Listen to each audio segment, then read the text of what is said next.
Hello friends. Hello मैं friends, Diwakar Bhatia. मैं दिलजान भाटिया। मेरे पास तुम हो स्पेशल शो, उधर हो जा। Special show.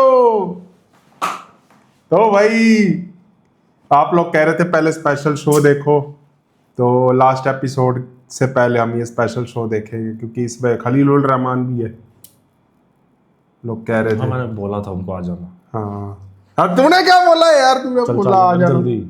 चलो यार स्टार्ट करते, लाइक शेयर सब्सक्राइब कर दो फटाफट। शादी कब करोगे उससे? अंगूठी पहन लियो तो समझो बदला पूरा हो गया।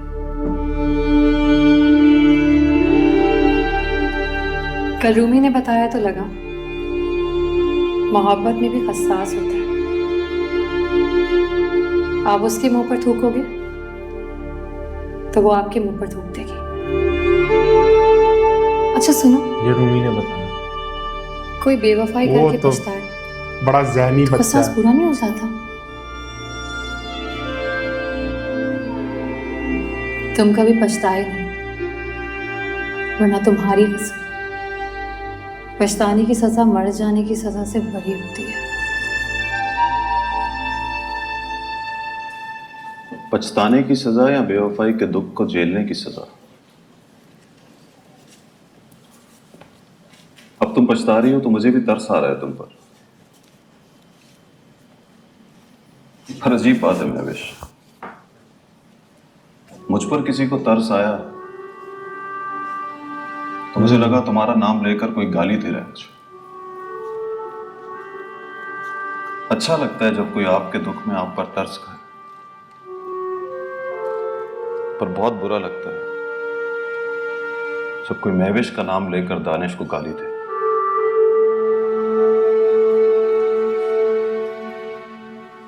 अंगूठी पहन ली है मैंने तो मतलब मैं कोई बदला नहीं ले रहा तुमसे। मैं तो एक्सपीरियंस कर रहा हूं महविश कि नई रिंग पहनने से पुराने हाथ का लम्स उतर जाता है क्या।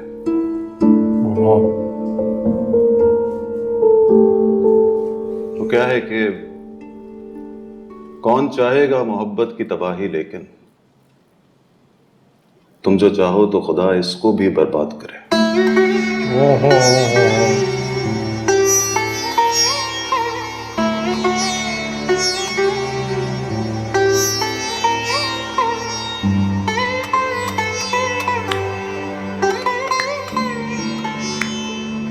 अरे तो वही है ख़वातीन ना, और हज़रात, Pakistan Ahmed entertainment Ali Bhatt drama history उठा के पॉडकास्ट देखी तो करते ऐसे हैं। बहुत से ड्रामे बने जिन्होंने हमारे दिल को जीता, लेकिन ऐसे ड्रामे बहुत कम हैं जिन्होंने अपनी मिसाल खुद बनाई।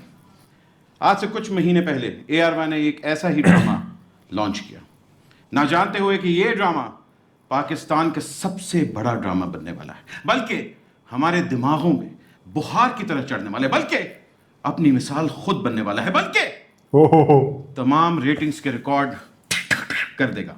इसमें तो लेकिन कोई पूरा शक नहीं है। पाकिस्तान सिर्फ एक सवाल जानना चाह रहा है, क्या ये शख्स इस औरत को माफ करेगा? Ladies and gentlemen, welcome to a very special episode of मेरे पास तुम हो, the team behind the phenomena. Welcome.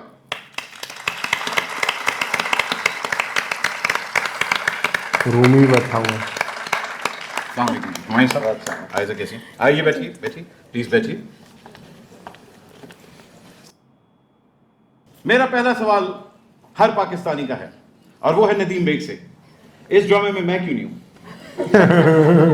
आपने मुझे कहा था कि रूमी का रोल तुम कर सकते हो। नहीं तो बड़ी स्क्रीन के लिए मैंने आपको रखा हुआ है, छोटी स्क्रीन के लिए नहीं। उसमें तुम मेरे बेटे बनोगे। और मेरा बेटा भी, उसके बारे में तो सोच ले। देखिए मैं कितना अडॉप्टेबल हूँ इसका मतलब मैं सबका बेटा बनने के लिए तैयार हूँ। लेकिन बेग साहब, सबसे पहला सवाल तो यही है, क्या ये शख्स माफ करेगा कि नहीं? पूरा पाकिस्तान ये जानना चाहता है। आई थिंक माफ तो कर देगा। अच्छा, वो आई थिंक माफ तो वो कर चुका है। माफ कर चुका है, लेकिन एंडिंग क्या होगी वो एंड में पता चलेगा। मीसना आंसर। जहां हम इस ड्रामे के, अगर आप इस ड्रामे को डे 1 से फॉलो कर रहे हैं, जो मैं कर रहा हूं फॉलो, और जब मुझे इन्होंने स्पेशली फ़ोन किया कि आप आज आके हमारी स्पेशल एपिसोड होस्ट करें, सो मैंने भी बेग साहब को ये कहा कि प्लीज़ मुझे एंडिंग ना बताइएगा, और अभी तक उन्होंने मुझे एंडिंग नहीं बताई। इसलिए मुझे भी नहीं मालूम ये ड्रामा किस तरह एंड होने वाला है, लेकिन मुझे ये ज़रूर मालूम है कि आज हमारे पास वो सब लोग मौजूद हैं जिन्होंने इस ड्रामे को हिट करने में अपनी मेहनत और अपने टैलेंट को निचोड़ के डाला है। और सब आप सबके लिए एक तालियां प्लीज़। मैं वही ढूंढ रहा था, मोंटी भी बैठा मोटी है। आ बैठा हुआ। ये स्क्रिप्ट जब आपके पास आई हुमायूं साहब, और मैंने इंटरव्यूज़ में भी ये सुना था कि ये स्क्रिप्ट आपने बहुत अरसे से अपने पास संभाल के रखी हुई थी, जिस तरह एक मुर्गी अंडे पे बैठ जाती है। आप इस स्क्रिप्ट पे पिछले 5-6 साल से बैठे हुए थे। जी बैठा हुआ था। क्यों? अच्छा बहुत था। तो बना क्यों नहीं लिया पहले? वो उस वक्त हम फिल्म्स कर रहे थे और अभी ड्रामा करना नहीं था। एक ड्रामा हमने किया था दिल्ली की, उसके बाद हमें टाइम नहीं मिला ड्रामा बनाने का। आप इस ड्रामे में पहले थे भी नहीं, आप अपने आप को कास्ट भी नहीं करना चाह रहे थे। नहीं, मैं शुरू में करना चाह रहा था, उसके बाद जब हमें लगा कि मैं और नदीम नहीं कर सकेंगे तो फिर ऐसे बुरे बुरे ख्याल आए कि किसी और को ले लेते हैं। अच्छा। किसी और को लेने से मतलब ये नहीं कि वो बुरे थे, मतलब काफी दिल नहीं चाह रहा था कि मैं किसी आपसे और पहले ही को बात की हुई थी इन्होंने? मुझे ले लिया था, बाद में मुझे सरप्राइज। नहीं, मैं अपने कैरेक्टर की बात कर रहा हूँ। आप लोगों को तो जैसे अदनान आपका सिद्दीकी कैरेक्टर हम तो सबको शुरू से था और आज तक है। शहवार यही कर सकता था। अच्छा, शहवार आपको डे 1 से इन्होंने कहा हुआ था कि जी जी, और 5 साल पहले कहा था। 5 साल कि पहले ये मेरे पास एक बड़ा जलील कैरेक्टर है, वो आप ही करेंगे। ये इन्होंने कहा था। इन्होंने जब मुझे ऑफ़र किया ये, तो मैंने एक जुमला कहा था इनसे कि यार ज़बरदस्त, ये हुमायूं का एक पेटेंट अंदाज है जब ड्रामा ऑफ़र करते हैं। यार कमाल का एक ड्रामा लिखा है खलील साहब का, और क्या रोल है तुम्हारा यार, तुम्हें अंदाजा नहीं। अच्छा। मैं कहा हीरो तुम हो? कहता हाँ वो। मैं कहा तुम हमेशा खुद हीरो आना, मुझे विलन बना देना। मगर वाकई मुझे पता नहीं था, क्योंकि मैंने उस वक्त तक वो पढ़ा नहीं था।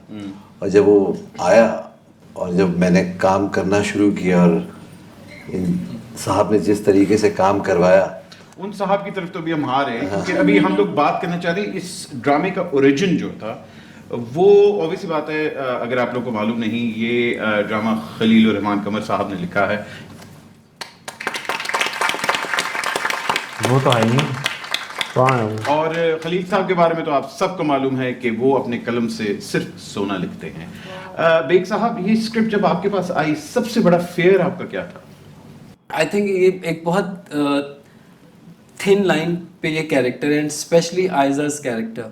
सो माय फियर वाज कि you know if someone else does it, I am sure कोई और करता तो वो भी बहुत अच्छा करता, लेकिन आयजा's कैरेक्टर वाज वेरी ग्रे, सो उसको बहुत ध्यान से करने की ज़रूरत थी। और हमारे माशरे में जहाँ एकदम लोग बहुत जल्दी पॉइंट करते हैं, ऑफ कोर्स मेरे पास तुम हो के पास अपनी फेयर शेयर ऑफ कंट्रोवर्सी है, आप दोनों को डर नहीं आया कि देखो मैं तुम्हें एक ऐसा कैरेक्टर देने वाला हूँ जिसमें लोग वाकई ही तुमसे नफरत करेंगे?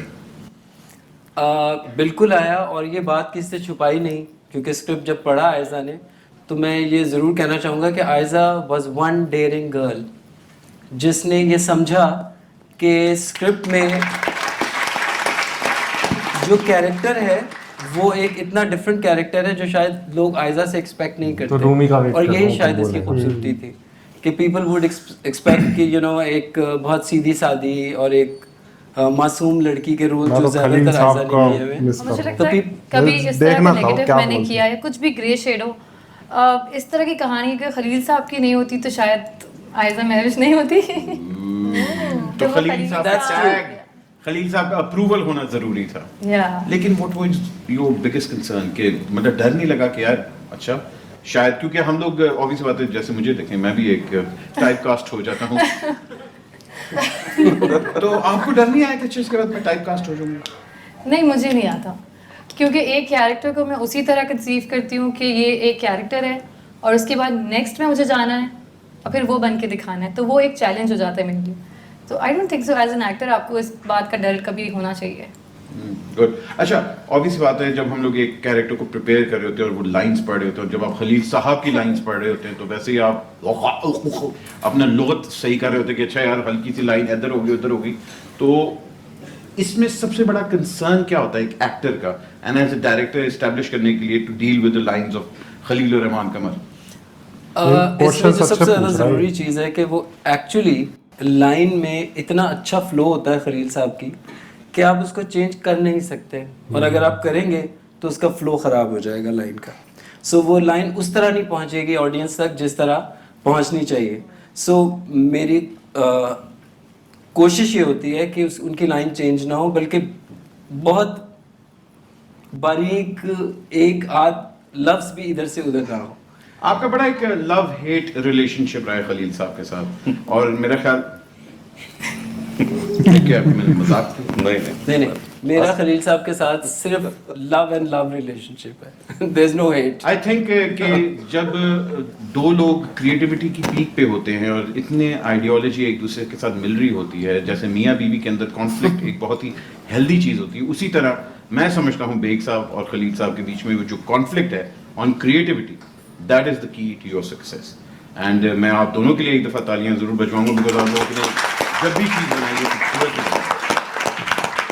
लेकिन इस ड्रामे के साथ साथ एक हम लोगों को हिडन स्टार जो मिला, वो 6 फुट 3 इंच नहीं, वो एक छोटा नन्हा सा बच्चा, लेकिन उसका टैलेंट जो है वो 100 फुट का है। लेडीज एंड जेंटलमैन, प्यार से आपको पूरी दुनिया रूमी के नाम से जानती है, राइट? तो दोस्तों इसी के साथ मेरे पास तो मोस्ट स्पेशल शो का फर्स्ट पार्ट एंड होता है। मिलते हैं सेकंड पार्ट में। Bye bye.